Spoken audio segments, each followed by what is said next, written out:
So welcome to the second class of our Introduction to Political Philosophy with a focus on democracies and why they fail. Now, if you have any questions about what we discussed last time, I'm just going to briefly go through the first handout that we discussed last time, to which I've made some changes, then look at what we're going to do this evening. And if you have anything to ask about from last time, you can do that immediately. I'll just bring up this document. This one. Okay, so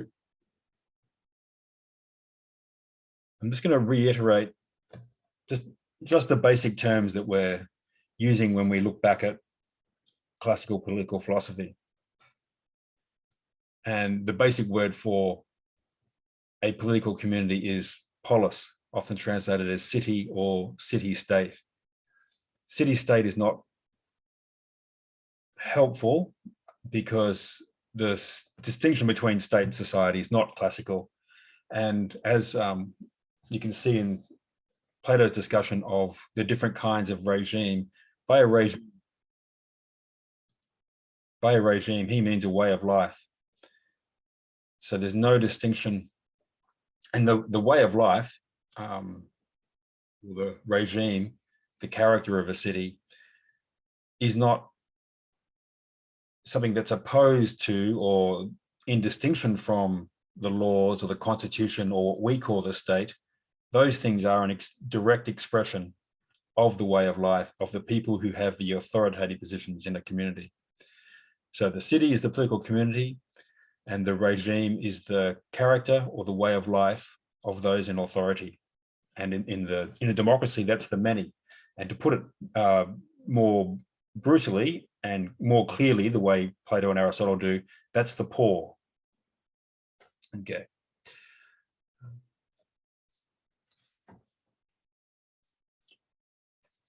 Now, Michael brought to my attention that I had messed around a little passage, which I think is quite useful from Plato's Republic.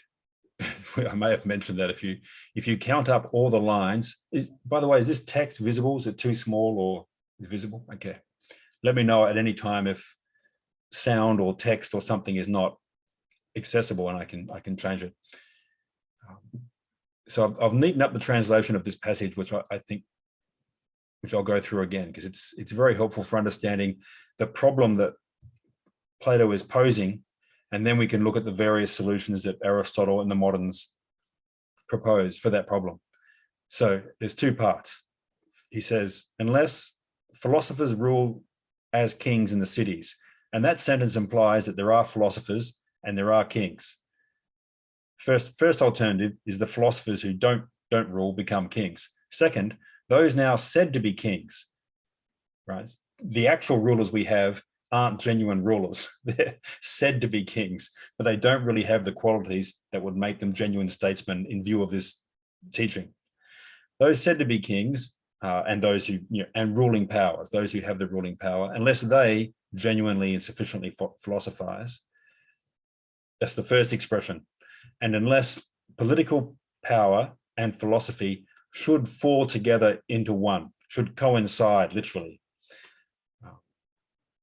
And what does that mean? And that means that the many natures making their way to each separately, that is to, people have a natural tendency to seek power or to seek philosophy, unless they are forcibly prevented from making their way to one separately from the other, then there's no rest from evils for the cities, nor, in my opinion, for humankind.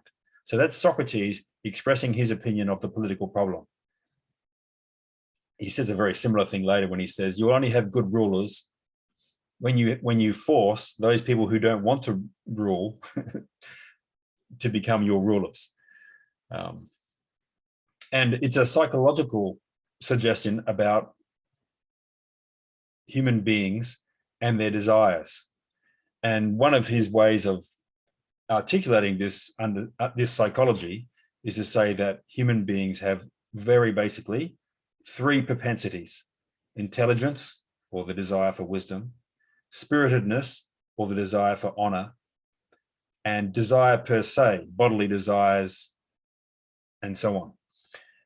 And that tripartite psychology is important for what we'll be discussing when we get to democracy. I just want to look at one more thing.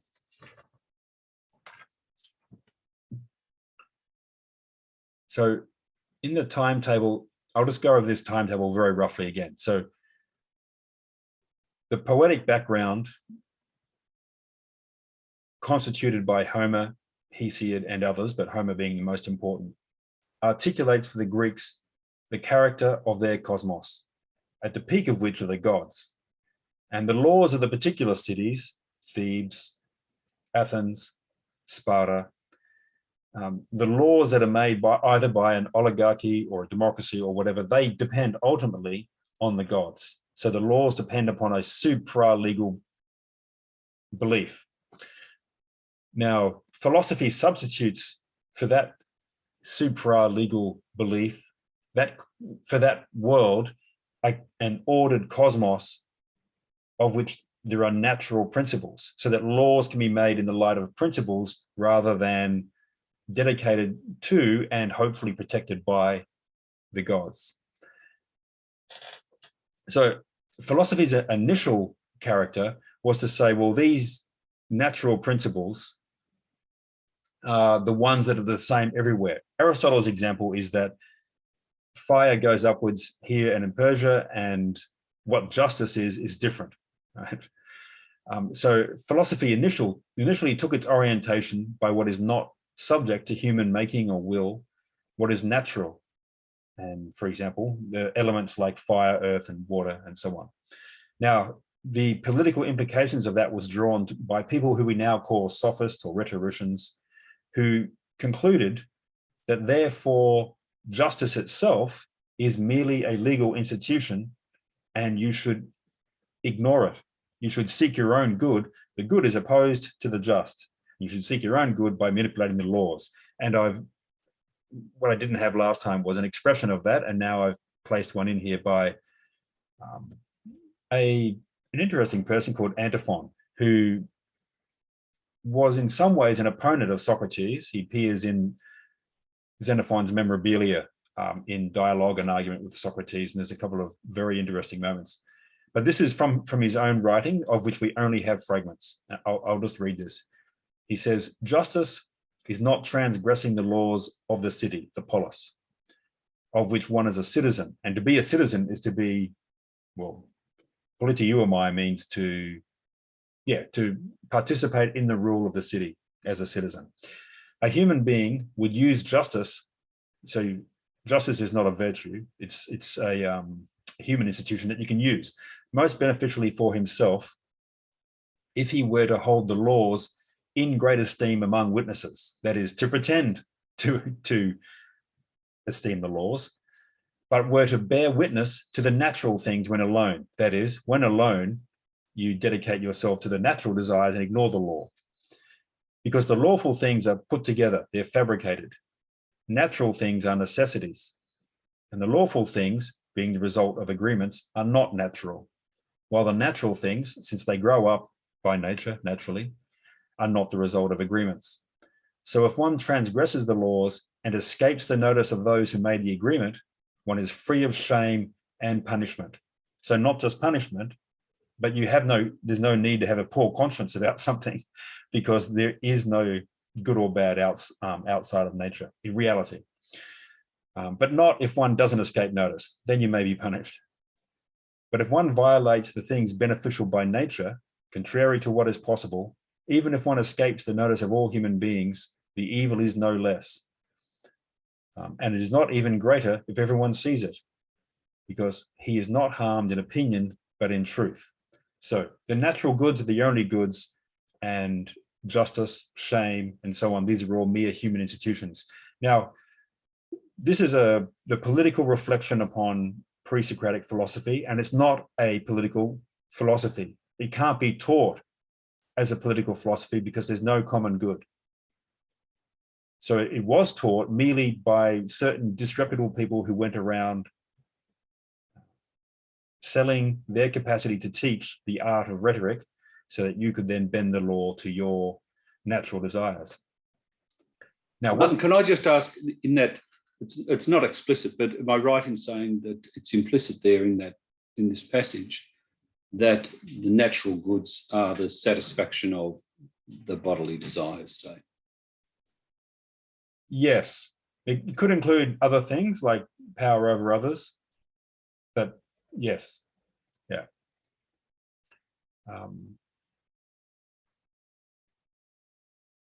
Right, now what's interesting for us is so that is not a political teaching because there is no common good. In modernity, the great founders of modernity like Hobbes, Locke, and Rousseau, they have their understanding of what nature and convention is much closer to the pre-Socratics than the classics, who are founded on a repudiation of the pre-Socratics. And so we actually, that understanding of what's natural and what's conventional is much closer to us, much closer to the way we speak of nature and culture than it is to the classics.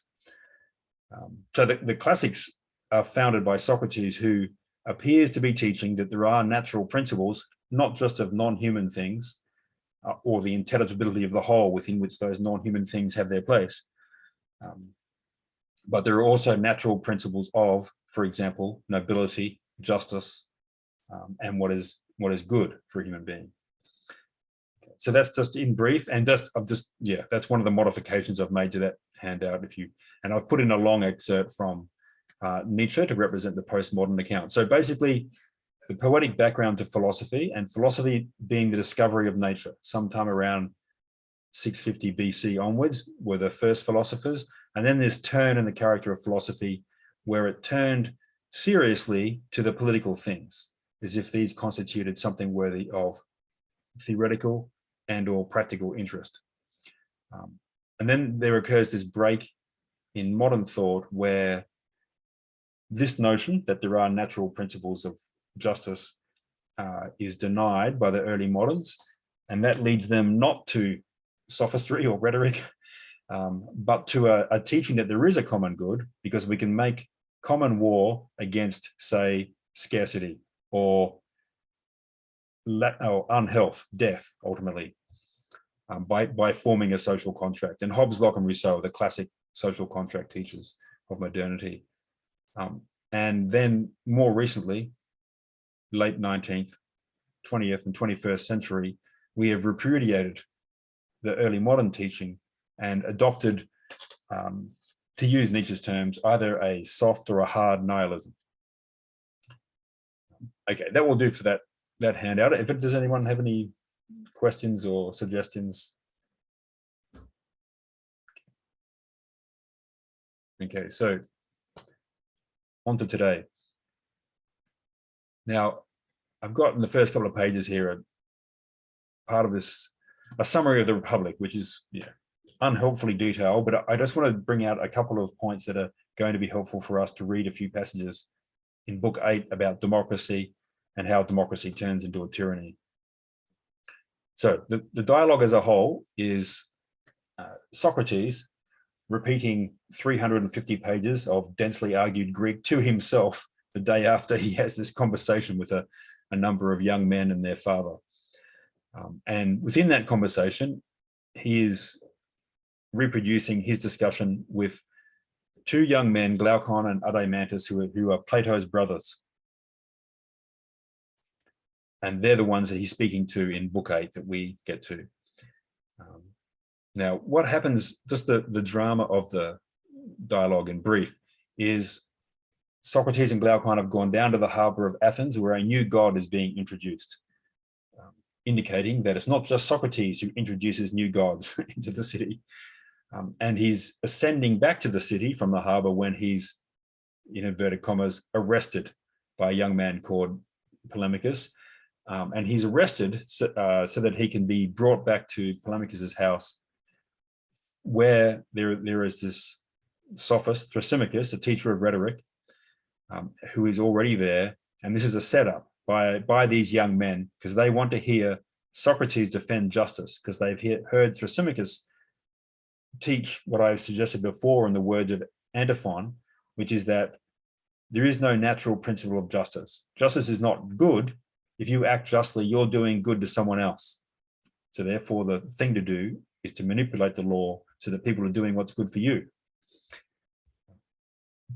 Now, Socrates refutes this teaching, but Plato's brothers, Adeimantus and Glaucon, are not satisfied with that refutation, and they demand that Socrates show what justice is and that it's good in itself, regardless of external rewards such as praise or fame in a city and so on. And Socrates says he can't do that, but he can help them found a city in speech, and they can see in the regime of that city what role justice has in the city, and then judge by that whether or not it's better for a human being to be just. And that conceit that there's this parallel between the regime and the individual citizen of that regime runs through the whole dialogue, and in particular through Book 8, where we're looking at democracy. Now, I need to linger for a moment on part of their discussion in Book 4, where they're establishing what appears to be a just city. And there, in obedience to this notion that there's a parallel between the individual human psyche and the city as a whole, they have three classes. The ruling class of the city is the guardians class, who are warriors, but those who are also intelligent enough to become philosophers and become comprehensively wise about the human good. Now, next to the auxiliaries, who can fight, but are not philosophical. And then there are the craftsmen who produce things and whose aim, therefore, is money. And these three classes are meant to be parallel to the propensities of the soul that I discussed before. So the guardian class correspond to intelligence, the auxiliaries correspond to spiritedness, and the craftsmen to desire.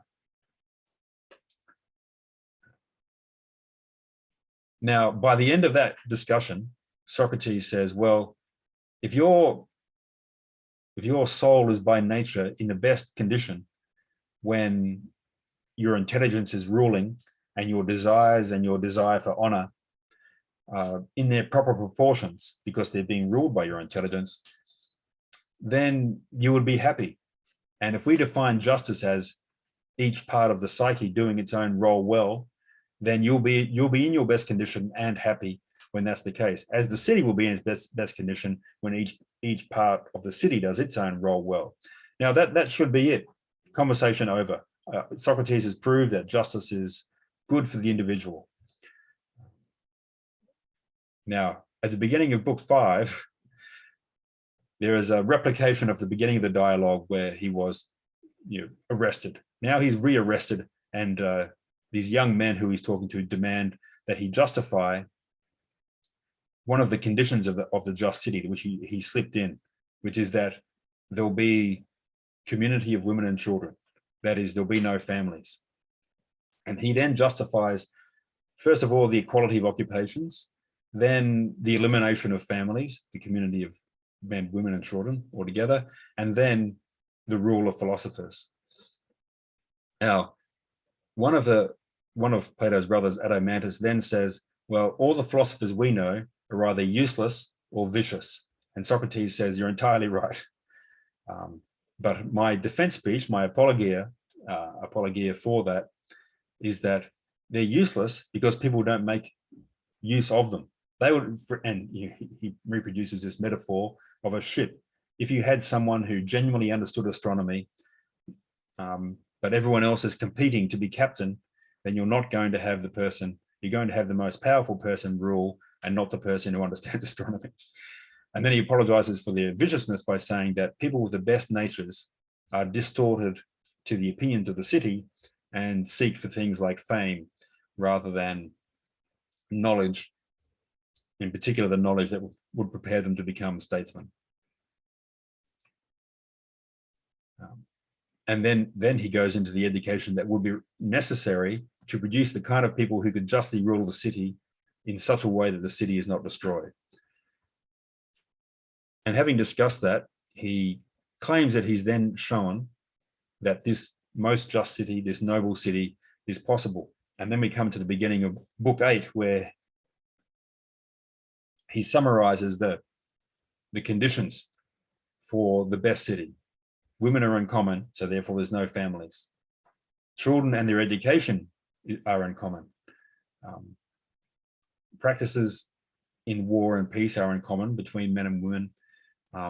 And the kings are those who are also philosophers. And the two preeminent classes, the guardian and auxiliary classes, will own nothing and be happy, with a phrase that we will hear more and more as we approach 2030.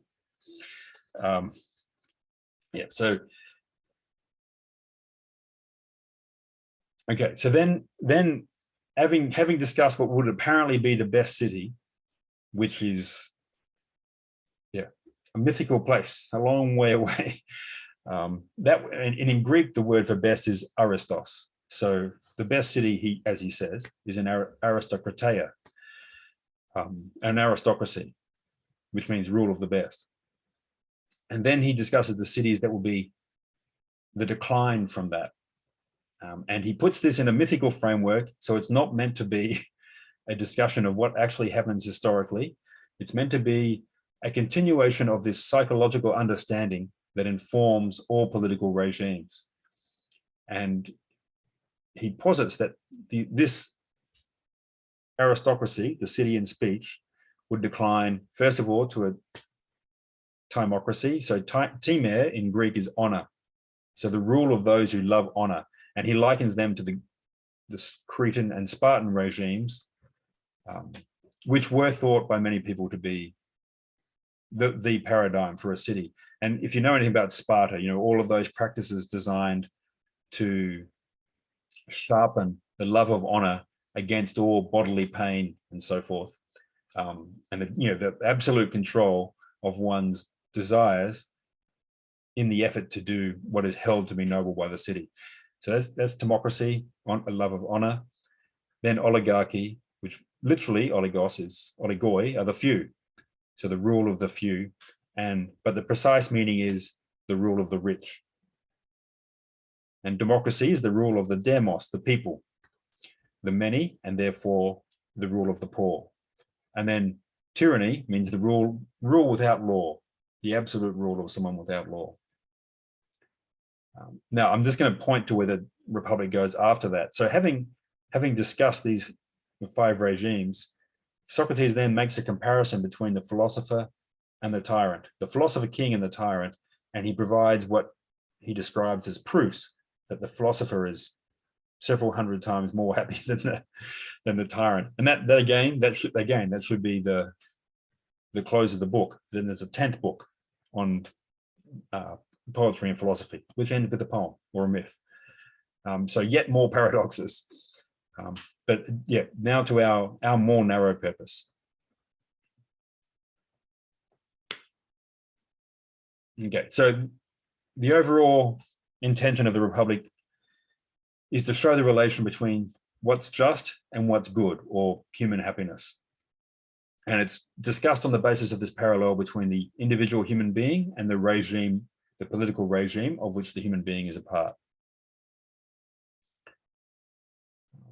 Now, the way I'm constructing and interpreting this course, and obviously there are many other interpretations with great force and validity, but this is how I'm making this suggestion. Plato is posing a problem. Aristotle provides an articulation of a solution to that problem, and then the moderns reject that solution and set out in a different direction. So here I'm just suggesting the way in which Plato says that there is a problem. First, the greatest justice appears to be when everyone identifies their own good with the city's good. Right? Hence, the community of women and children, the general education, and so on. At one point, he says,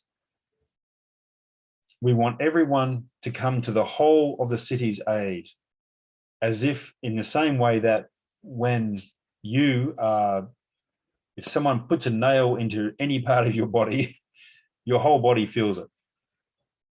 And so he structures the classes, their beliefs, their poetry, their mythology around this notion that there can be this unity of pleasure and pain within the whole city.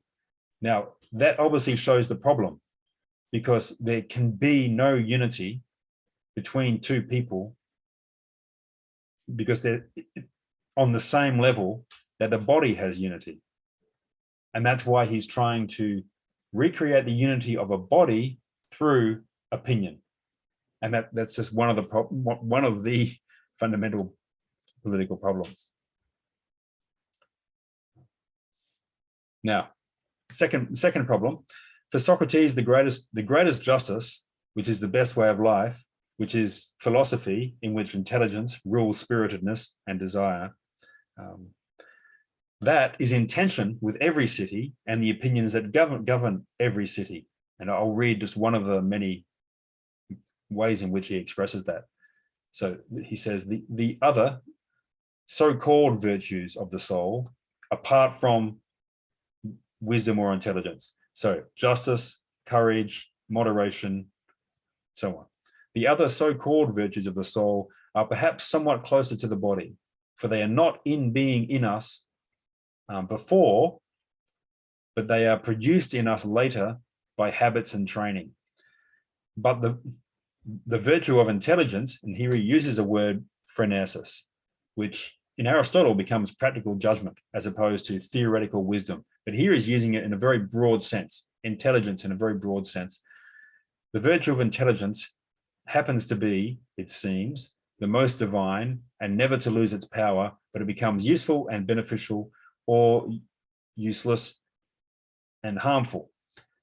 And it becomes useful and beneficial or useless and harmful depending upon its orientation, depending upon what ends you are turned towards.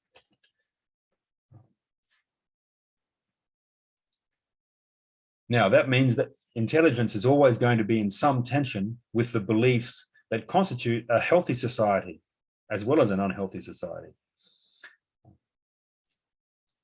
Because that is spontaneous insight versus learned understanding. Okay. So I just wanted to bring out some general points of Socrates' analysis of the regimes, and then we can go on and look in detail at a number of passages. So Socrates says first, there are as many forms of human character as there are regimes, which makes sense because he sometimes, or on two occasions, when he says regime, he also says, let's look at the regime and the way of life of, for example, a democracy.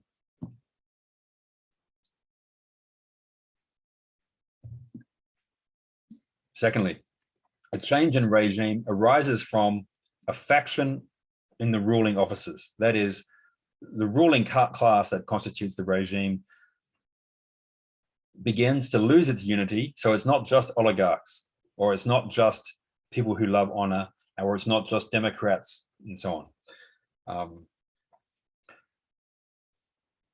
And Socrates expresses the change between regimes as if it's historical. And there's a word for that, which is genetic. We see because this comes from the Greek word genesis, coming to be. So we see a coming to be of regimes in a particular order. And that's a mythical way of looking at things. If you read Hesiod, he'll tell you, first of all, chaos came to be, and out of chaos, eros, and then heaven and earth, and so on, and then the gods, and so on. That's a genetic account, or we would say now in modernity, an historical account, which is different from an analysis of something, just as what it is. Now, he remarks in passing that everything that comes into being passes away, which is a profoundly Platonic viewpoint. Everything that comes into being passes away. So all regimes will pass away. There'll be no eternal regime. But also, everything that comes into being and passes away is intelligible because of its unchanging character. And he also alludes briefly by when he discusses how the ruling class within a particular regime starts to fight amongst itself. He refers to the races of human beings that Hesiod discusses in Works and Days: gold, silver, bronze, and iron. But he doesn't say that, and there are 5 in Hesiod. There's also the race of heroes. And if you count up the regimes in Socrates' discussion, it's aristocracy, democracy, oligarchy, democracy, and then tyranny. And if you look at Hesiod, you get gold, silver, bronze, the heroes, and then the Iron Age. So democracy, although it's going to receive a lot of exaggerated criticism, is actually quietly identified with the heroic age of human beings. And the reason for that will emerge as we look at some passages. But it's just one of these subtle suggestions that Socrates makes. Okay, so, and one other point, which is shared by a number of thinkers, Aristotle and Nietzsche and others share this thought. All regimes aim at a certain way of life, and therefore they have an understanding of what is good. And that very aim itself undermines the regime. Tensions in that understanding of what's good undermine the regime. For example, oligarchy aims at wealth. Because it aims at wealth, it allows other people to become poor. And if it doesn't allow that, then they won't be able to make more money out of them. So it allows more and more people to become poor, but then those poor people become dissatisfied and they overthrow the oligarchy. And some of Socrates' suggestion is that the oligarchs won't put in place laws to restrict spending, or which enforce people to have a kind of moderation or virtue that prevents them from giving up their wealth, on the one hand. And on the other hand, people who are wealthy tend to, especially in their following generations, become somewhat dissipated. And so oligarchy will tend to produce a larger number of poor people who are obviously more hardened to life than the oligarchs, and that they are then in a position to take over. But every regime is, in this understanding, every regime has its aims at something that is undeniably a human good. It's not a bad thing to have money. It provides you with the conditions for life. But every regime exaggerates that particular kind of good because it represents a particular perspective of a particular group of human beings, and therefore it undermines itself qua regime. Any questions or points anyone would like to raise thus far?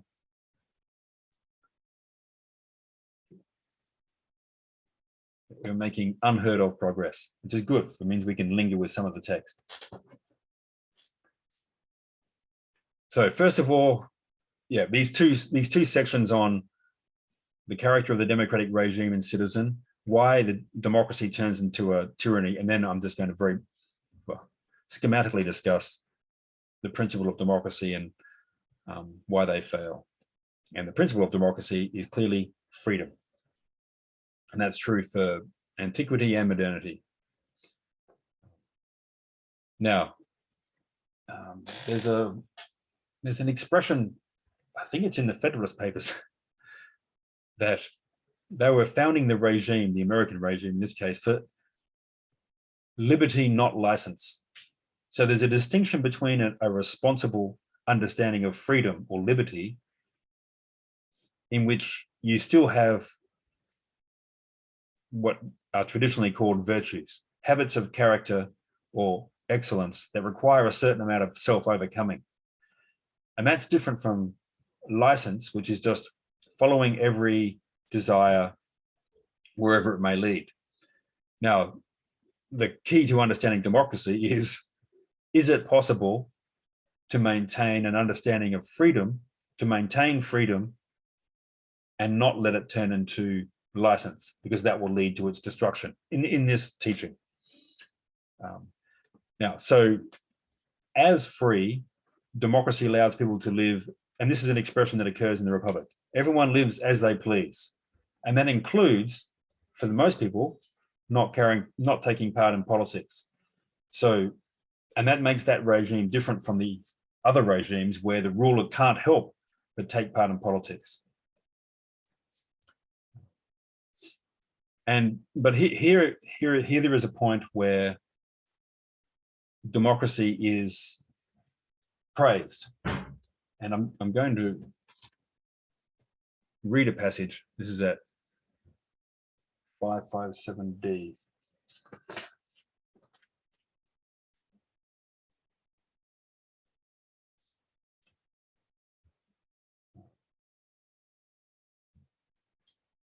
Yeah, so he's just explained at 557C that this is the most beautiful or most noble of regimes, just like a many-colored cloak decorated in all hues, colors.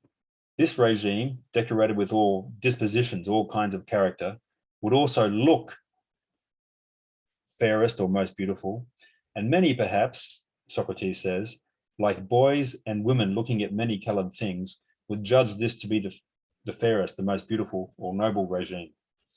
So that's looking at it, though. That's not participating in it. And that's an odd perspective. But then he goes on, what's more, it's a convenient place to look for a regime. So the freedom that democracy allows in thought and in speech allows you to actually question what the best regime is. Whereas in other regimes, you are taught that this is the good.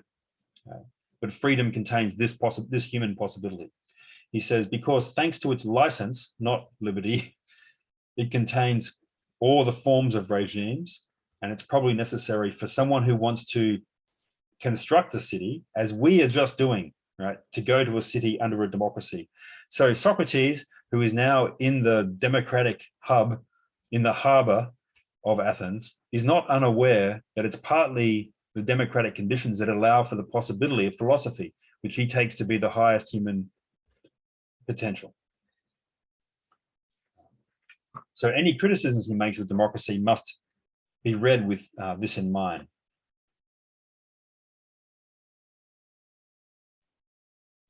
But then he immediately says, the absence of any compulsion to rule in this city, even if you are competent to rule or again to be ruled, if you don't want to be, or to make war when the others are making war, or to keep peace when the others are keeping it, if you don't desire peace. Now, that's an exaggeration. I don't know of any Athenian who was able to say, I'm not at war with Sparta, you guys carry on, but I'm fine.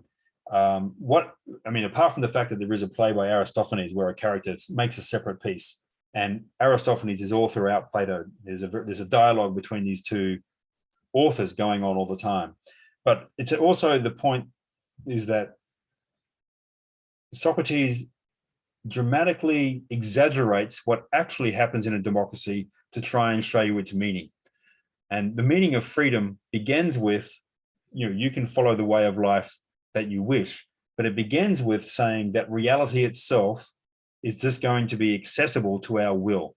And I'll try to justify that suggestion as we read through some passages. It does come out in this next passage that I also want to read, which is at 558 B to C. And I'll bring that up. Let's find it here.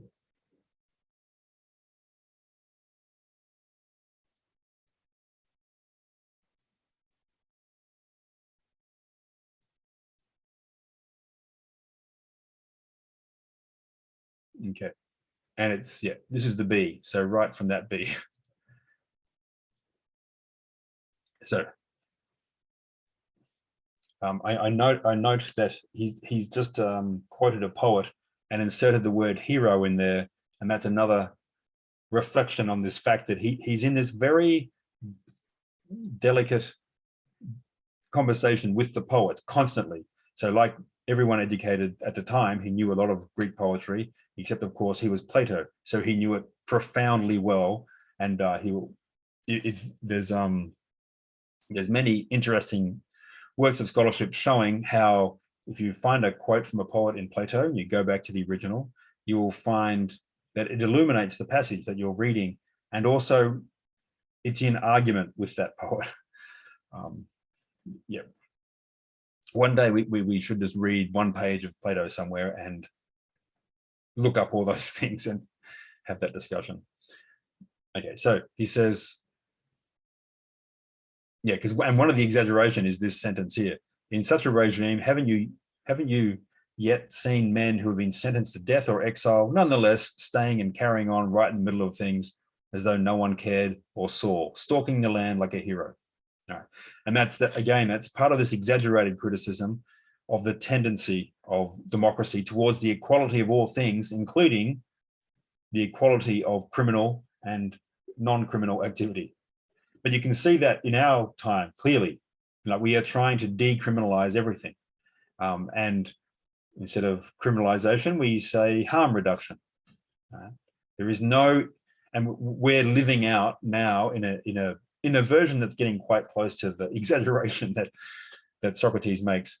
The notion that we can, by an act of will, eliminate differences between desires in terms of their nobility and baseness, and so on.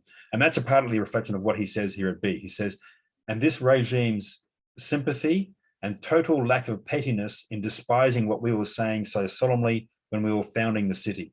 So when they were founding the city, they were saying the following: the best people need both a superior nature and they need a very thoroughgoing education in their character. They need to be provided with paradigms, poetry, myths that ennoble their character. And those two things, a superior nature and a superior education, are condemned by the democracy because not everyone can have access to that. So you say that was true. Say you really needed those two things to be a truly excellent human being. Then not everyone could have them. But the principle of democracy is freedom, that you can do whatever you want. So we must deny that, whether or not it's true. Okay, so the regime, it's sympathy because it extends this sympathy to all people and says all people should have access to what's excellence without reference to nature or nurture. And lack of pettiness because it wants to give all things to everyone, sorry. Okay, so that we were saying when we were founding the city that unless a man has a transcendent nature, he would never become good if, from earliest childhood, his play isn't noble and all his practices aren't noble. How magnificently it tramples all this underfoot and doesn't care at all from what kinds of practices a man goes to political action, but honors him if only he says he's well disposed toward the multitude, towards the many, towards the sovereign demos, the people. Okay, so it magnificently tramples underfoot the notion that you need a superior nature and an education as the qualification to rule. And the qualification for rule becomes, from this point of view, flattery of the people. So then he's talking to Adeimantus here, and Adeimantus says, that's a very noble regime. And Socrates replies, then democracy would have all this and other things akin to it, and would be, as it seems, a sweet regime, a pleasant regime, without rulers and many-colored, dispensing a certain equality to equals and unequals alike. So things that are equal and unequal by nature, for example, would be treated as being alike in this understanding. Okay.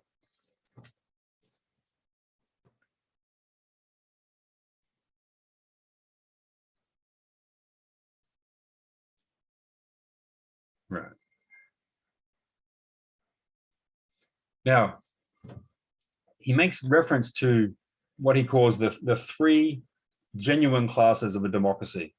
They are first, the demos, the people who are sovereign. Second, because people are free, some people, by being moderate and working hard and having good connections and so on, will become wealthy. So there will be the wealthy, there'll be the many, the demos, but there'll also be this class which he calls drones, on the analogy of bees in a hive. Now, the drones are people who had well-off parents, and so they have the desires of the oligarchs for things, but they lose their money. And they lose their money because the oligarchy undermines itself, as I mentioned before. It doesn't educate the young in moderation and justice and so on. It only educates them to make money. Excuse me for 1 second. I'm just going to try and reduce the sound of this aircraft taking off.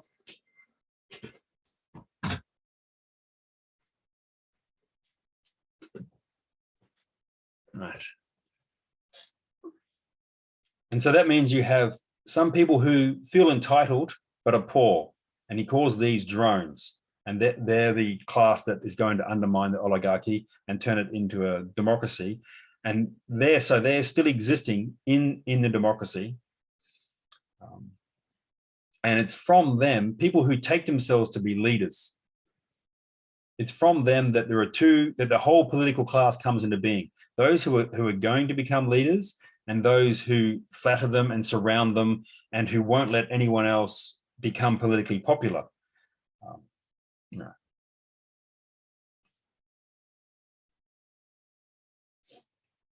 Now, there's, in this discussion of how the democracy and the democratic character comes into being, he makes this complicated analogy between the soul of the ex-democrat, now ex-oligarch, now democrat, and a political takeover. And within that, he makes a digression about necessary and unnecessary pleasures. So necessary pleasures, he says, those that you can fulfill justly, or those that are good for you, and unnecessary being those that you can control if you're given the appropriate rearing from birth. And the way he characterizes this is that these drones, these next generation from the oligarchs, repudiate this distinction between necessary and unnecessary pleasures. And what they want to do is to take over by appealing to the people and saying, these people have money and we can all have a much more pleasant life if we take their money. Yeah, a very basic political lesson for the 21st century. Now, he says carefully, if the democratic citizen is lucky, he will establish an equality of pleasures that refuses the distinction between good and bad pleasures. And I'll just refer to something that occurs in the middle of this dialogue, where Socrates is talking about the good. What is the good in human existence? And he says, well, some people would say it's pleasure, but then every person can be made to say that there is some pleasures that they disdain, that that's a dishonorable pleasure. And if they do that, then that means there's an order of rank outside of what's pleasant. That is the true good. And some people, he says, more refined people, would say that the good is intelligence. But then when you ask them intelligence about what, they will say about what is good, and that's a circle. There isn't actually no way out of that circle, but in any case, that's his argument. So what he is saying is that this is a contradiction within democracy, that it establishes an equality of pleasure, but at the same time, on an individual basis, there's almost no person who will say that all pleasures are equal. And we'll just go to that passage, 562b.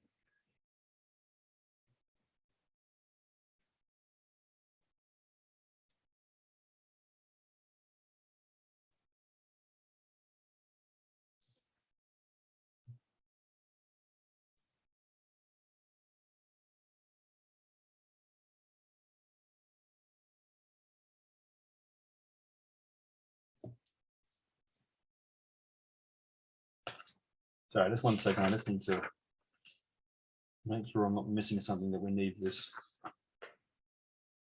Yeah. Okay, so at this point in the discussion, he is arguing how a democracy becomes a tyranny. And this is a passage I want to read a fair bit of to discuss.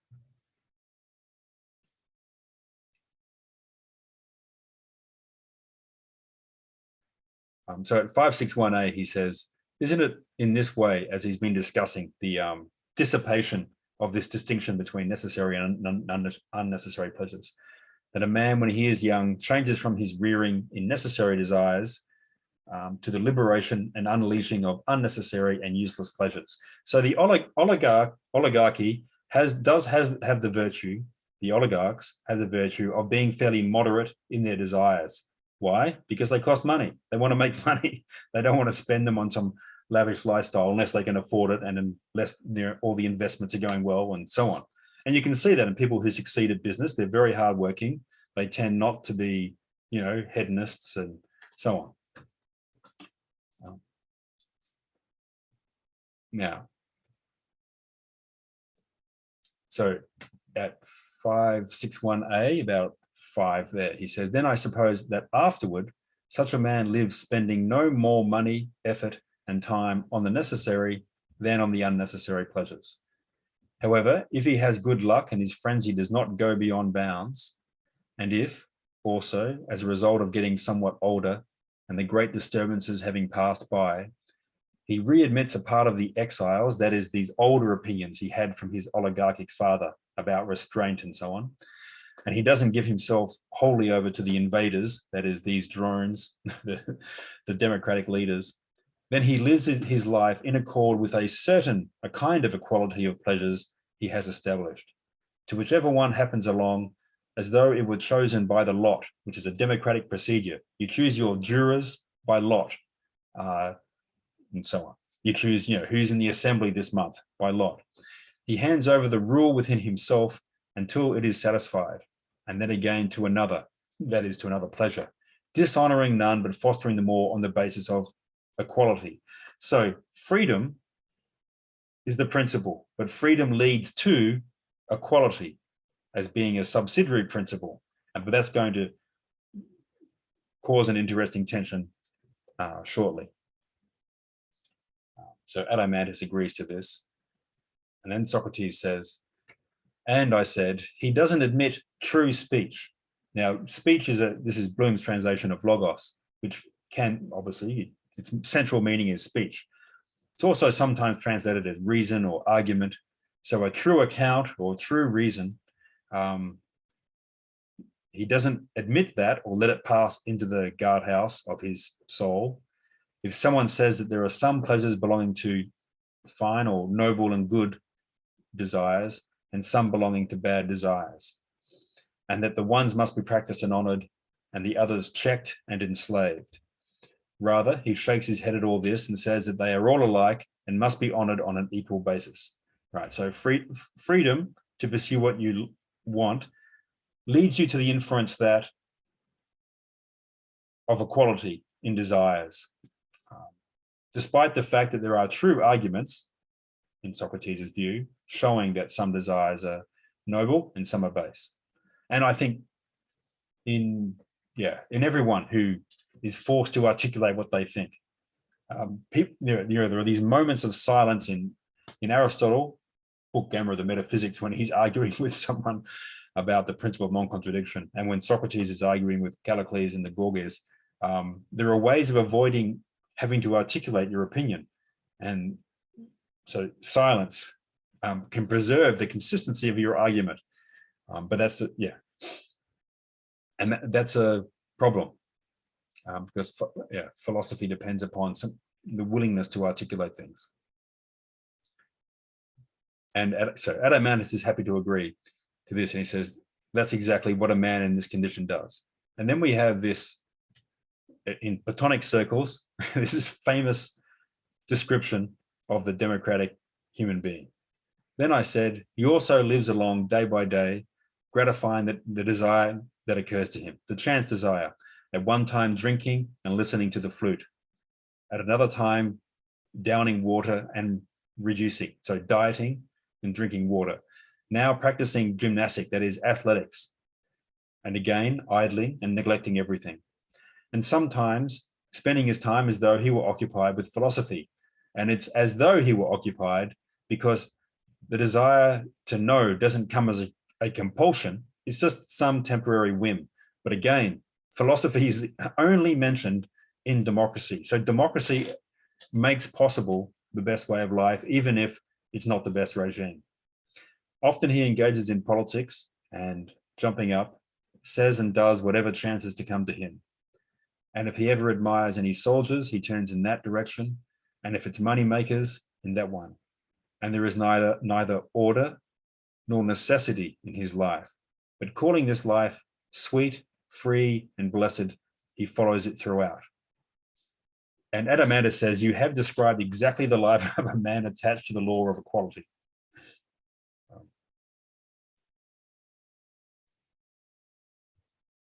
It would, I think it would be hard to find a better picture.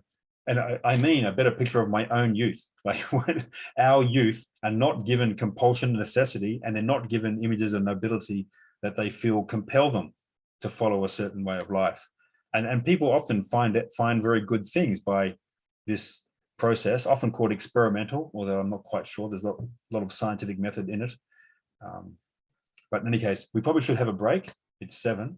So I hope you have objections and refutations and questions, and I'll be happy to entertain those at, say, 7:10, and we'll continue at that time.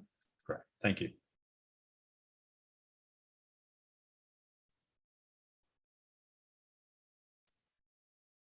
Martin, can I just make a comment and ask a question? So it's really interesting. I mean, one of the things in this section of the text shows, and I think this is just what you're saying, that the way that Plato and Socrates were thinking and shows that the sentiments and the attitudes and desires of people back then in the 5th century in Athens were very similar to ours today. And it sort of makes it, you know, it's as if Plato or Socrates came on to this video discussion, they could talk as if they were talking back then in the marketplace in Athens. And it's really quite extraordinary, because sometimes when we open up these books, we think that they're the other side of the world, 2,500 years ago, so very foreign. So in a way they're not. But I'm sort of thinking also, this is not directly related to what you were saying, that some very smart people, and I'm thinking of Karl Popper, they interpret this text as Plato's endorsement for the communistic system that is set up in speech, as you've been saying, which is completely different from other interpretations, of course. So, and you know, I don't think at all that Plato or Socrates would have wanted sort of, in fact, the opposite probably. They would not have wanted common property in children and wives and so forth. So it's a remarkable text, but one which, of course, is open to such radically different interpretations, such as the one of Karl Popper and other people who believe that Plato was a tyrant. Yeah, that's a very common response, and we are now all living in what is, at least in name, still a democracy. And so those are our, I mean, I can't speak for everyone else because I don't know your inclinations and history and so on. But just for me, you know, we're brought up with democratic instincts. And you know, I remember very clearly when I was working in a factory in England, and someone asked me my name to do another shift, and I gave him my first name, and he looked at me as if I was from another planet, and he said, I don't want to be a friend, I want to know your name. Because whereas in Australia, because we're much more egalitarian, people will speak on a first name basis, but that was just unquestionably wrong in that context. It was hilarious. And so I felt affronted by that. I have those exact same demonstrated instincts that you get from growing up in Australia. Everyone's equal, everyone should have an equal go, and so on. And so when you read this, you should feel slightly affronted. But I do think it is very illuminating. Michael, who was in the class but not present this evening, said in an email to me during the week that he didn't find it persuasive, and I look forward to discussing that with him next week, because I remember vividly reading it as a not extremely comprehensively widely read person 20 years ago and thinking this explains the Weimar Republic. The maximum freedom leads to the maximum of tyranny. And there does seem to be something like that pattern in history. Like, there's a dissipation in the order of a society. Caligula is playing the violin while the barbarian hordes enter through the gates. There is a dissipation in the ruling class, whether it's a democracy or an aristocracy or whatever. And that dissipation has something to do with the leveling of your opinion about various desires. They're all the same. And other people obviously have noticed this in detail. But yes, as Chris suggests, this is one of those points where you can see that the classics are at the very least able to understand us. And in my own impression is that they understand us better than we understand ourselves, because one of the ways in which we understand ourselves is that there is a dichotomy between a good and bad regime. The good regime is, in Popper's term, an open society. There's a foundation for that kind of thing now, a very well-funded foundation, which illuminates the exact contradiction that I'm going to try to discuss. So you have an open society in which people are free to do what they want, and then you have a closed society in which people are taught this is your way of life. Now, the understanding of the human psyche that is based on is very simple and won't work for almost all periods of history. Like, there are times and places where you can say freedom is going to be our principle, and it will succeed because you have a highly disciplined and well-educated demos.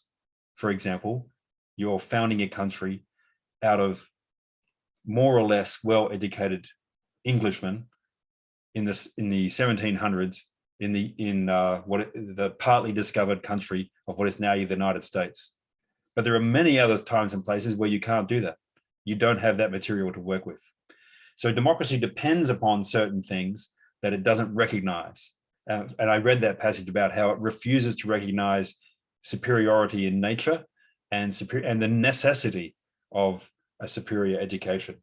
And that you can see that today. I mean, what's our education system devoted to? To getting you a job.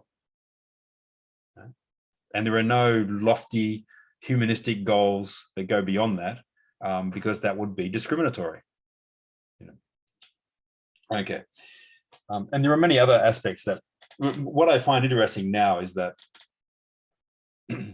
a lot of the other aspects of our collective culture, as whatever Australia is in the 21st century, a lot of the other aspects have gone with just the bare modern principles left. And in that state, we've begun to fall prey to this illusion, precisely the one that Socrates is discussing, that there are no borders between things. And this stems from the notion that all desires must be equal, so that every way of life is equal. But that means that there are no borders in life, and there ought to be no recognition of any borders that are merely traditional. And we'll read a passage where this comes up. Okay, so.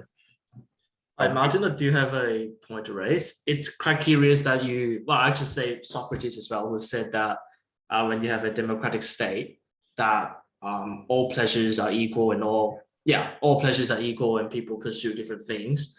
In sort of like, sort of sporadic way, or like a non-organized way. And when you go back to perhaps our present society, we've got orders of desires anyways. Like we've got, for example, people who desire to gamble, people who desire to smoke, and we will say these desires are bad because, well, for example, if you look at the scientific literature, they say smoking is bad for your lungs and they make you die or something like that. Yeah, so it seems like we're not in that sort of in a decadent way. We're not in a decadent state of democracy yet, but still there seems to be still some order in how we perceive our desires, so to speak. Yes, what you say is entirely true, but I'm just going to give my interpretation of the same phenomena. So I think, first of all, you're entirely right. There are still certain orders. There couldn't be a society without some. if we didn't praise some things and blame others. So there are still some that exist. But my suggestion is that we have gone a long way to denying that. And an example is, we don't, precisely with, say, smoking, it's not looked down upon because it does something to your character. It's looked down upon because it does something to your body that everyone shares. Right? And we've gone so far down this path that it's not a bad desire. It's just an unhealthy one. We want to restrict you from doing it, but not because your character is good or bad, and we don't depend upon people having a strong enough character to resist things or something.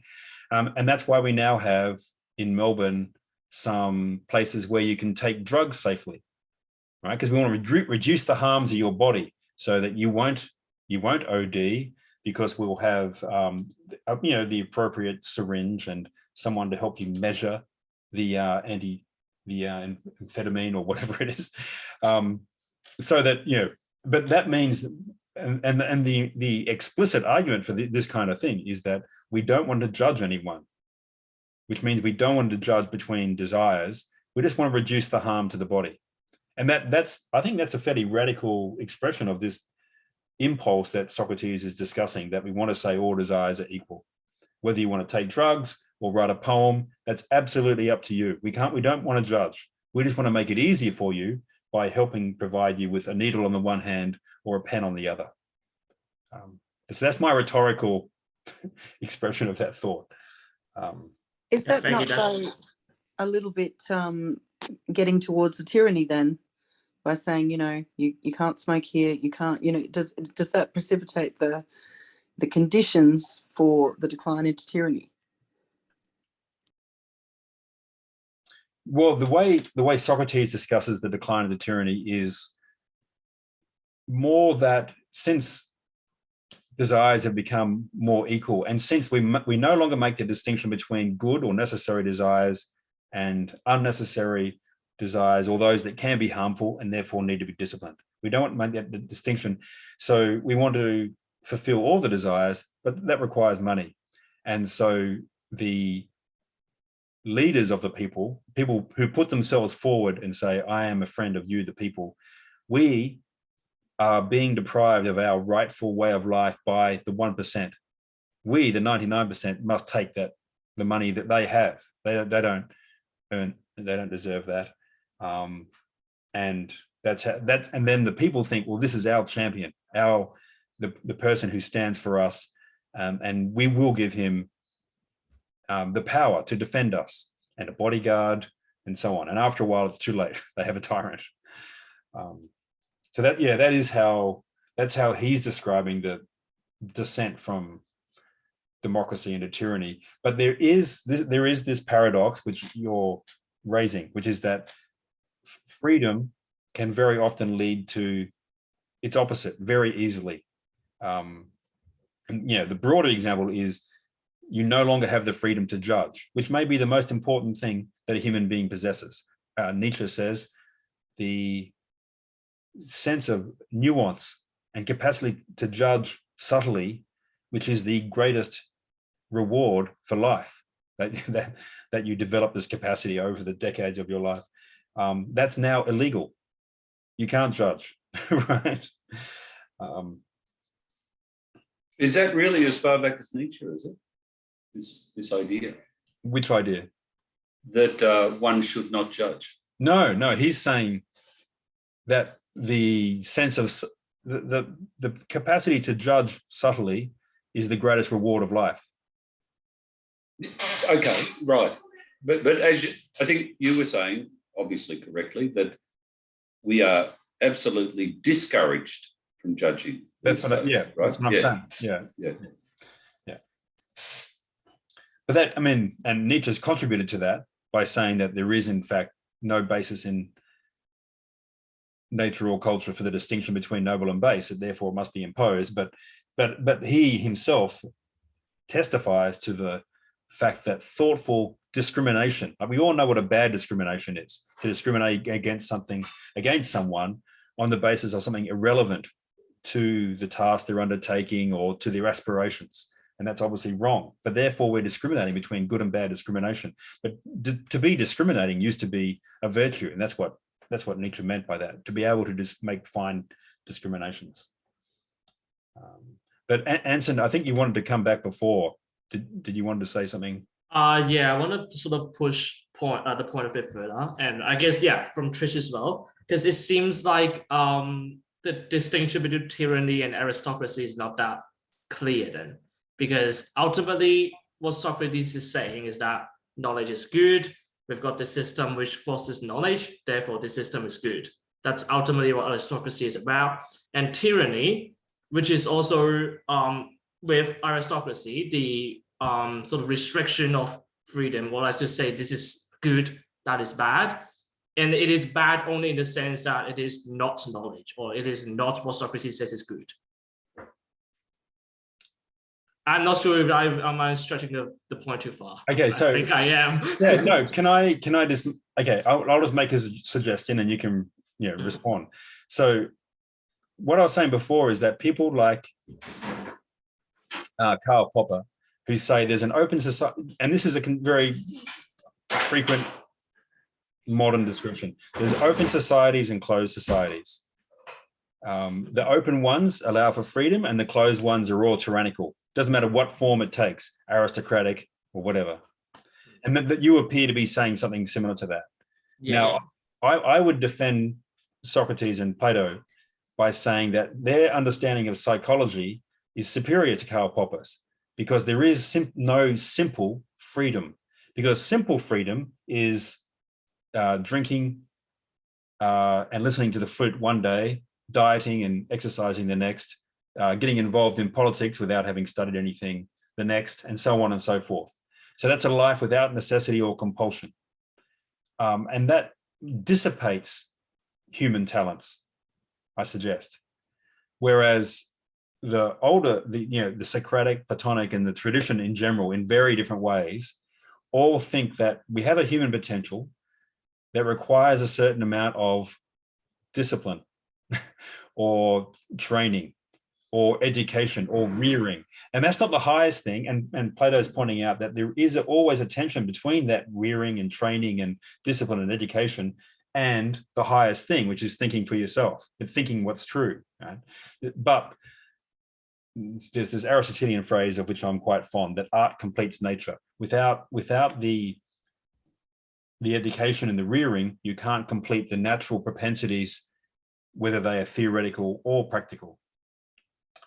And that means that there is this tension in a democracy, that it could be the best. It could be the one which allows you a genuine diversity of views, that therefore provides a ground for philosophy, provides a ground for the best way of life.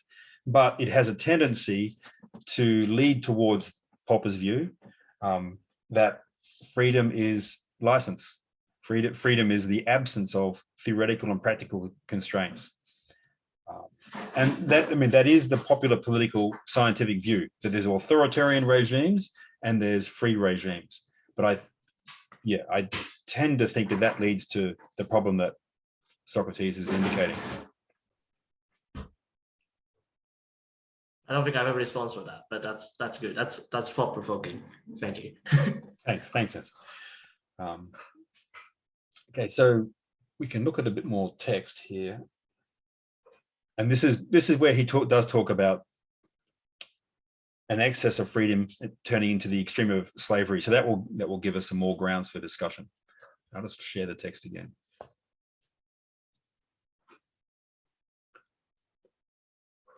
So this is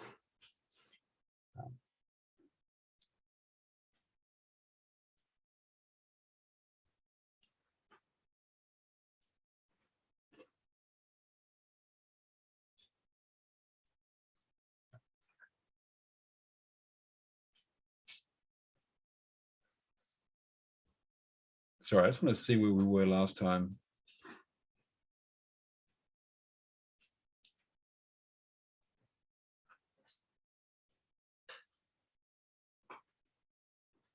Okay, he's discussing here at 562A, what's the matter of how does tyranny emerge from democracy? And I don't think we read any of this. Is that correct?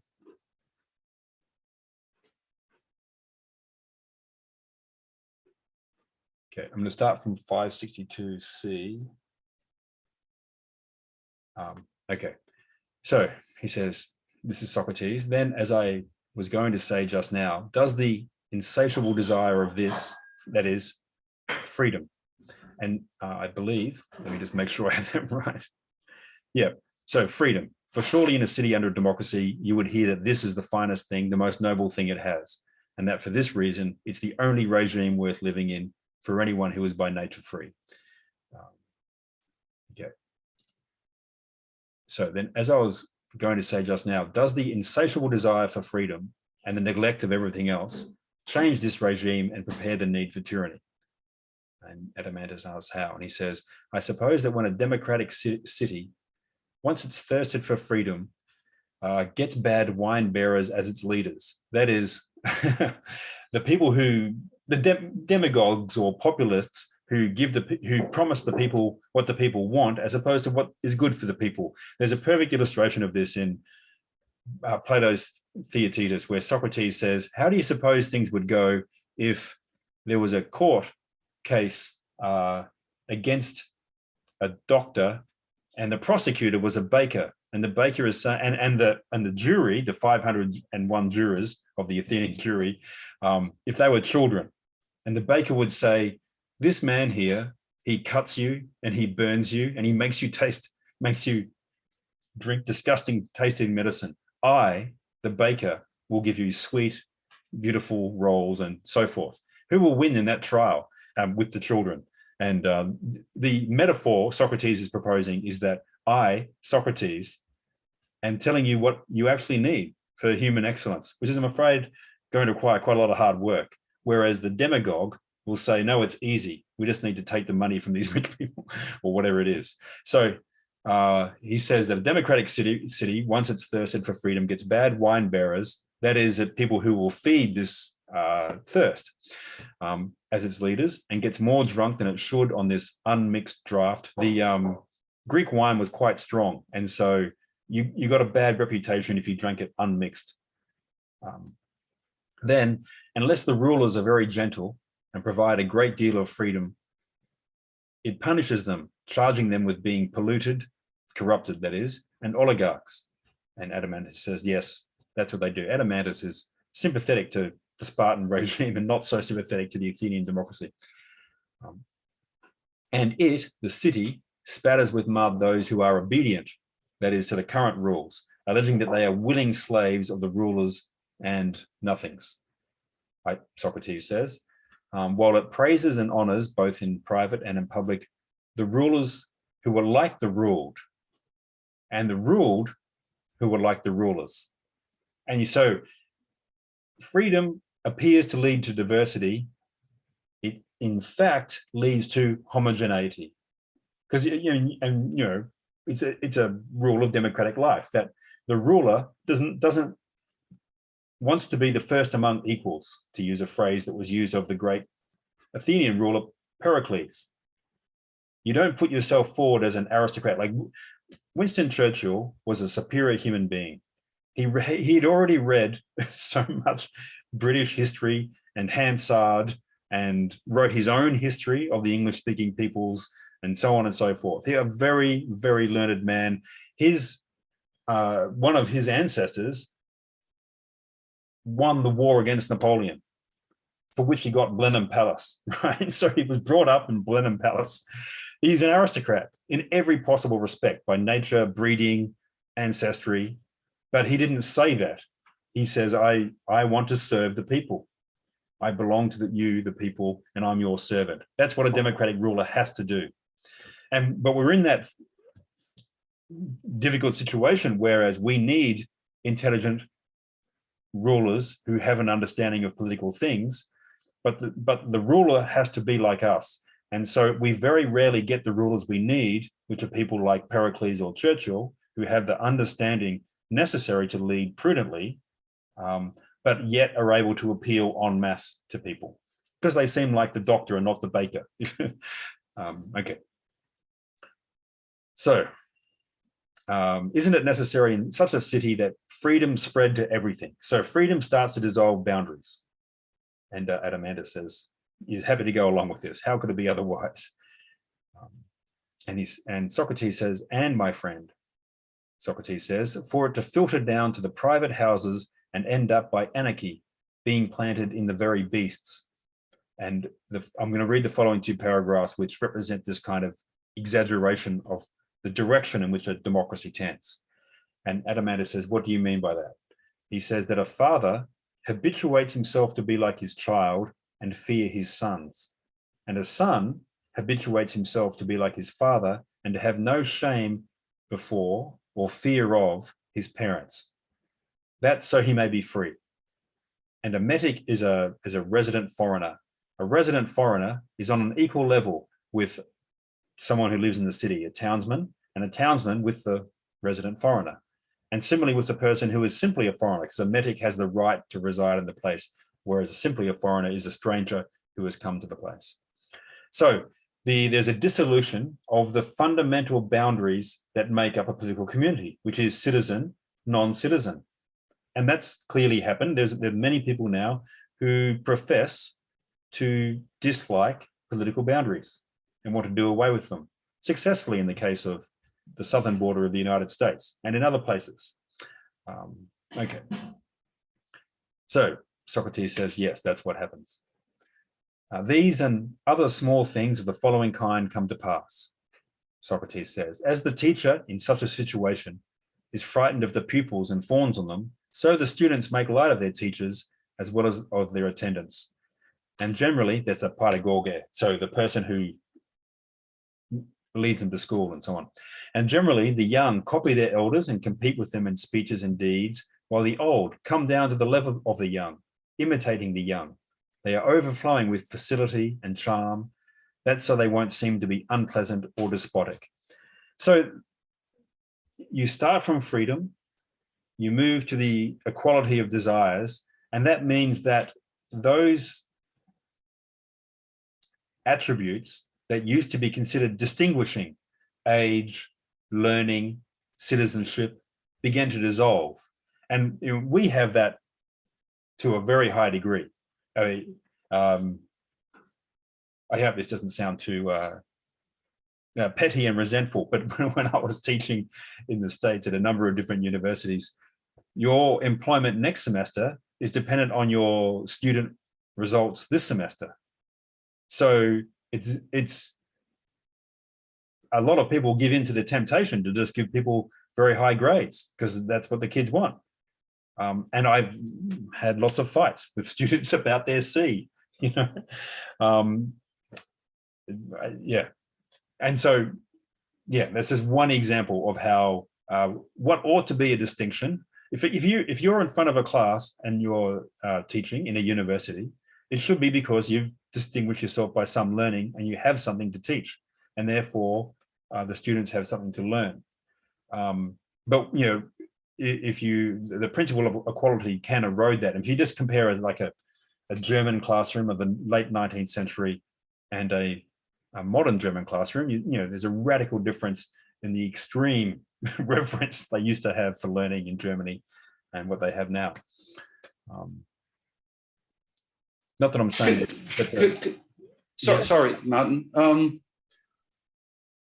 Just to go back to your small example of saying that you were Martin rather than Mr. Black, and also, for example, until one generation ago, in business, you would write letters or maybe emails 20 years ago, dear sir or dear madam.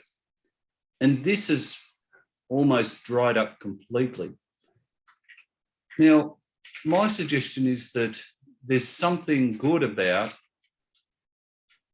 there's something good and healthy about the familiarity that exists, for example, in Australian political culture, but also that there's something lost when we lose formality. And I find it hard to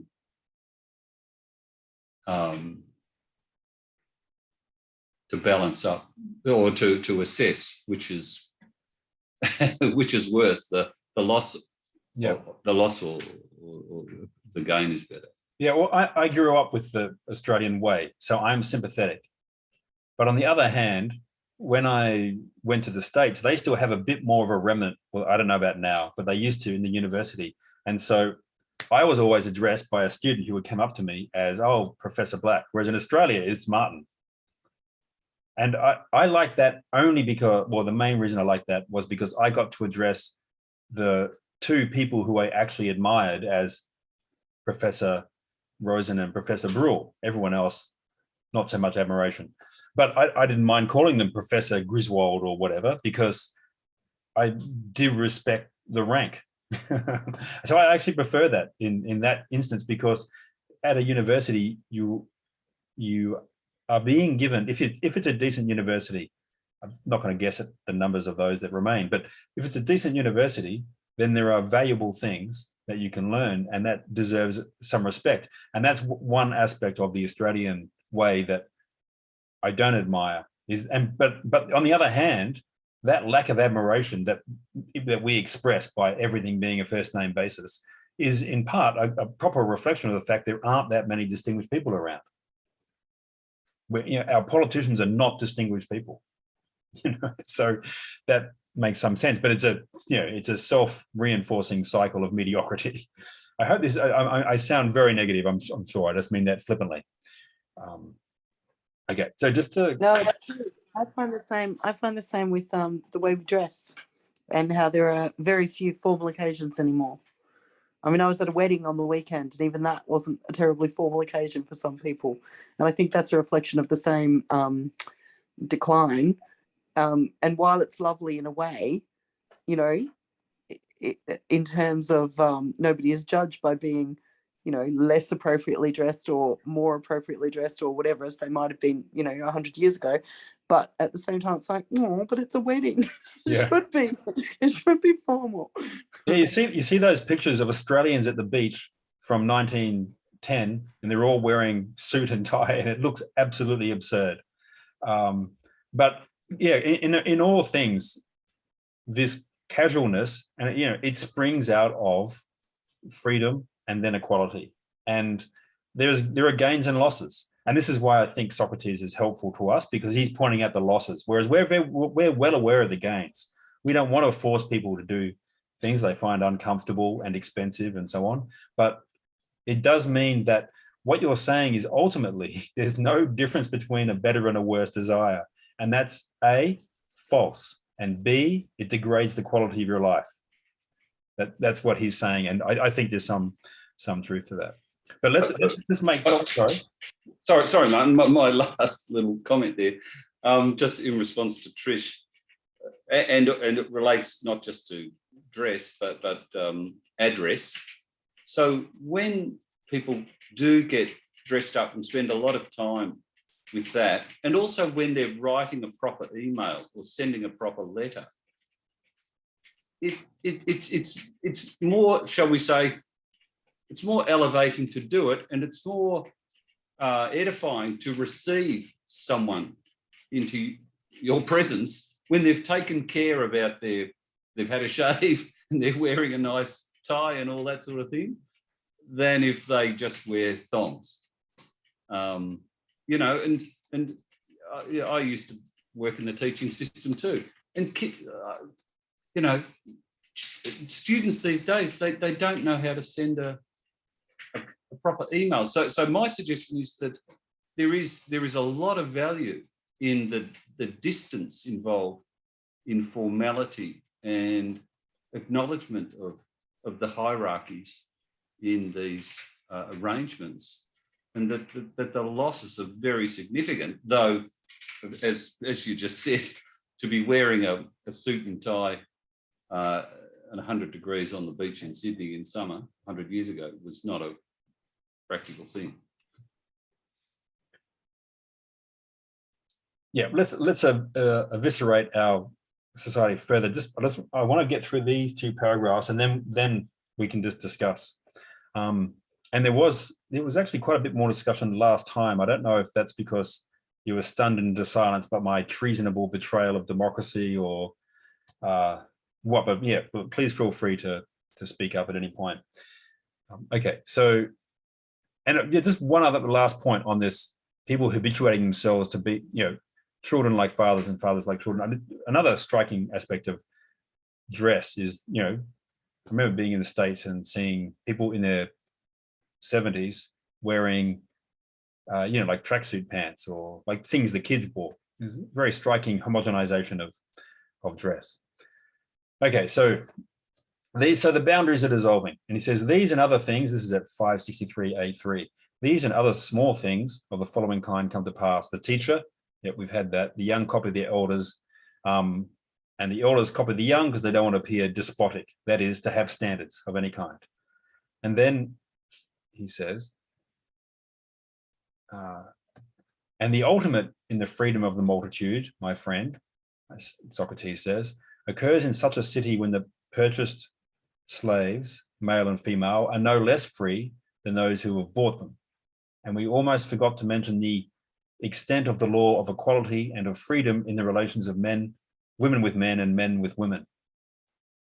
And then Adeimantus quotes Aeschylus to say, mustn't we say whatever just comes to our lips? And it will be interesting to look at the original context to see what bearing it has. But just to pursue this for a moment. So Socrates says, certainly I shall do just that. A man who didn't have the experience couldn't be persuaded of the extent to which beasts subject to human beings are freer here than in another city.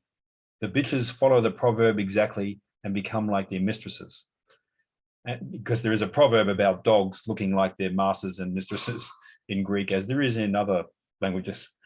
And of course, there come to be horses and asses who have gotten the habit of making their way quite freely and solemnly, bumping into whomever they happen to meet on the roads if he doesn't stand aside. And all else is similarly full of freedom. And then Adeimantus says, you're telling me my own dream, he said. I myself repeatedly suffer that very thing when journeying to the country. Okay, so we begin, freedom as a principle can dissolve the boundaries of nature and tradition. And so male and female, master and slave, probably be a good thing that boundary dissolves, citizen, non-citizen, and everything. And here, ultimately, the distinction between human and beast. Now, Adeimantus says, you're telling me my own dream, because that can only be a dream, because donkeys don't actually become advocates of total egalitarian democracy. That's not true. But what it is that it's like an idealization of the democratic impulse. So the democratic impulse at its furthest extent can lead first from the notion of you're free to do what you want. Actually, I want to read one more thing before I make this point. So this is at 563D. Adeimantus has said, you're telling me my own dream.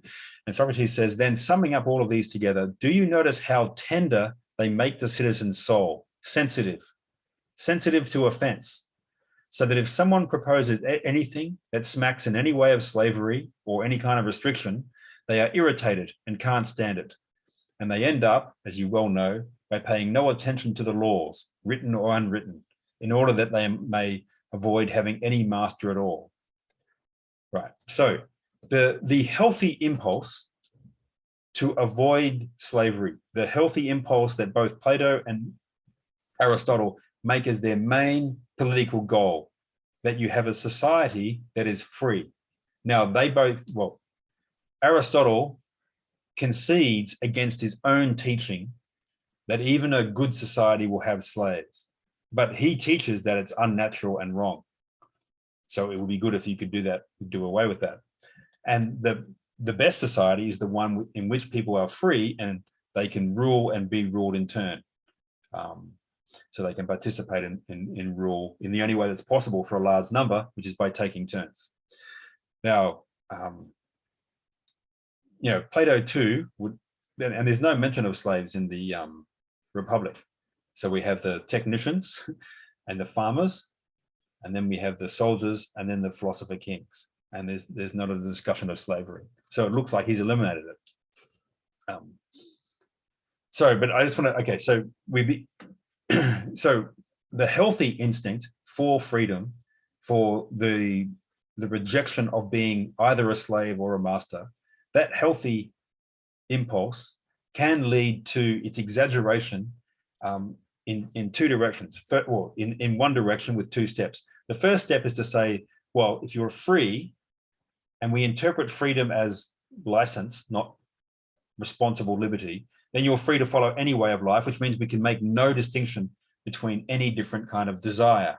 So now we've made all desires equal. And this is where that becomes tyrannical in two different ways. First, people become offended if you make any kind of distinction between different desires or different ways of life. And secondly, we were therefore, these boundaries between classes, sexes, and desires ends up with human beings taking themselves to be able to defend their way without reference to nature. And that's what this blurring of the boundary between animal and human being means, that we can actually dictate to nature our pronouns, for example.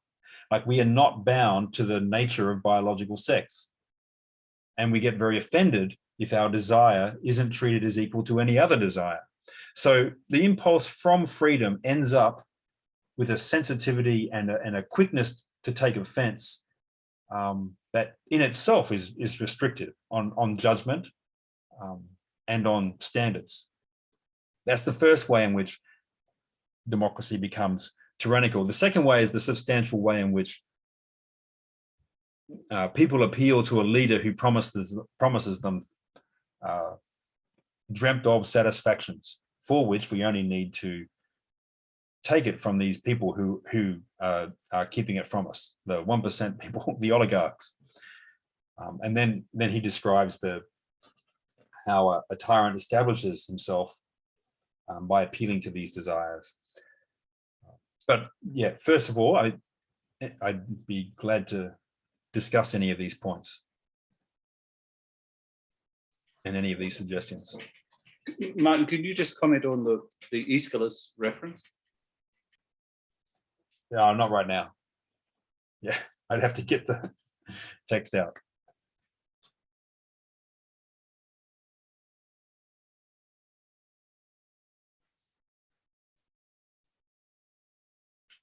Okay, so everyone's satisfied with this Platonic critique of our way of life? Martin, I got a little bit lost on that last point, that second kind of follow-on effect of tender souls. Could you explain that last bit about no longer being bound by nature? So when he was discussing the human good in the middle of the book, and he says, some people will say that the human good is pleasure. And you and I have discussed this before, that his response to that is to say, you admit that there are good and bad pleasures. So therefore you're admitting there's a standard of what's good and bad that is not pleasure itself.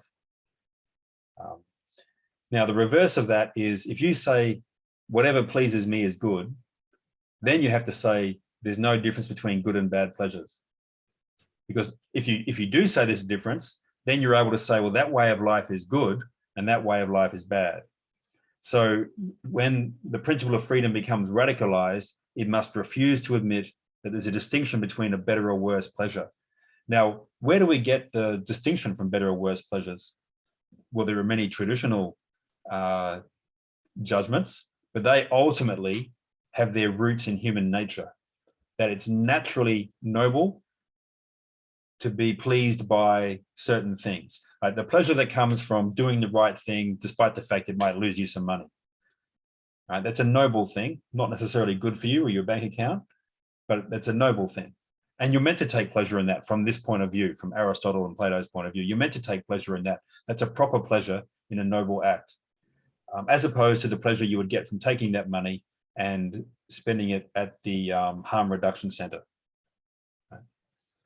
Now, the radicalization of the principle of freedom means we can't judge between those two pleasures. And that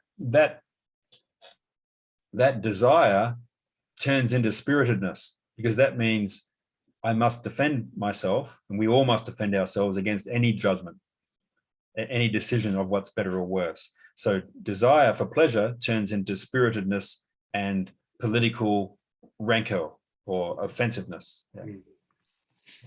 So relevant. Yep, I think that paragraph I think is very Yeah. relevant to our situation. Yes.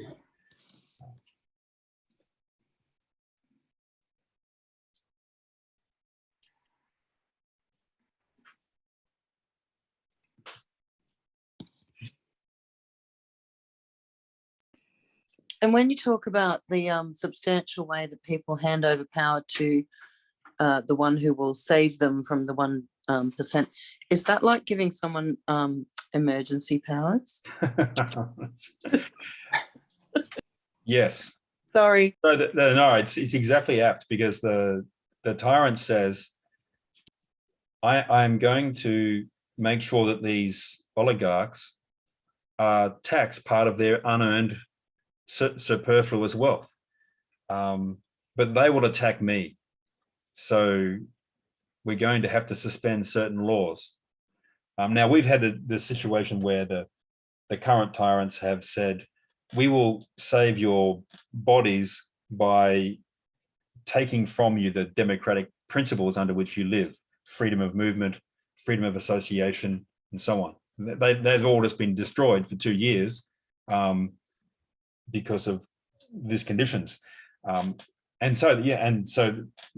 the parallel situation, the way Socrates describes it, the tyrant says, look, in order to secure you what is rightfully yours, I'm going to need a bodyguard. And once he has that independent power, then it becomes very hard to move him. And then, first of all, in aid of the people, he says, we must put this person on trial and we'll take their property and we'll distribute it. And people put up with that. And that first injustice reinforces the tyranny. And from there on, the people can't move this person who has their own bodyguard and can put people on trial falsely with their connivance, with their tacit agreement. And that I think is that then like the dogs in Animal Farm, Napoleon's dogs? You know how he raises the puppies? I haven't read that for 30 to be like the bodyguard, so to yeah, be the enforcer. yeah, You know? yeah. Every tyranny has that kind of. Socrates has this word meaning something like attendants, bodyguard. Yeah, like the elite cadre of the party. Victorian police force. They have been a bit politicized, haven't they? Yeah, we have an extraordinary situation now of living under emergency rules, which just means that we no longer live under the rule of law, and our basic principles are ignored. There are obviously many people who think it's justified, but we still need to acknowledge that basic truth.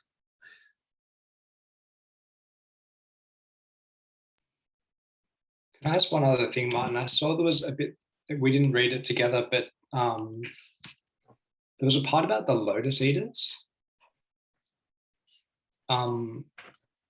Yeah. Was that reference just to like hedonism as a aspect of democracies? I thought it was the marginalized, like the hippies. Can you point to the? Yeah, sorry, I was looking on your share screen and now I've got to get it up. But so the lotus eaters, I mean, have you run across this in Homer's Odyssey? And yeah, where they stay and they just drink the juice from the lotuses and they're in bliss, right? Is that right? it? Yeah. Right. It's 560C at the top of the page.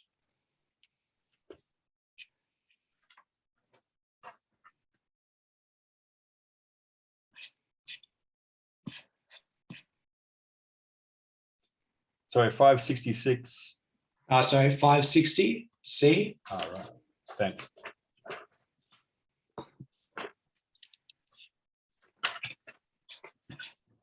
I think it goes over the page, so it's on the top of page 239.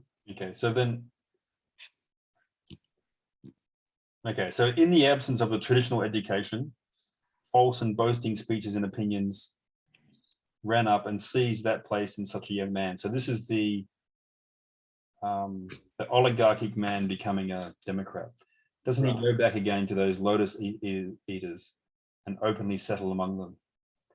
And if some help should come to the stingy, the miserly element in your soul from relatives, those boasting speeches close the gates of the kingly war within him.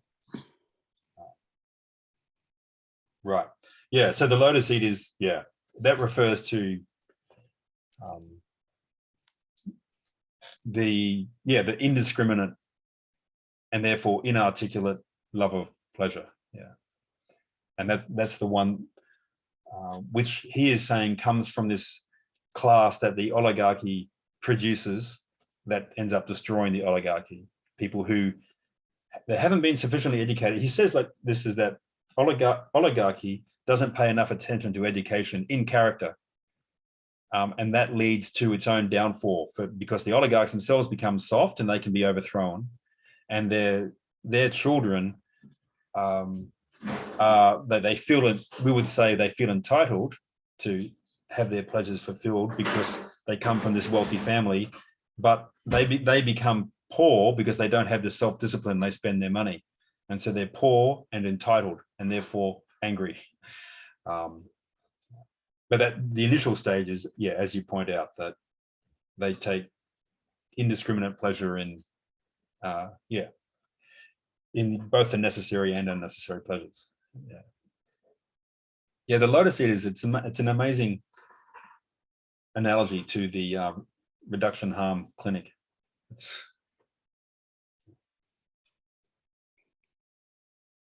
And utilitarianism, I guess, right?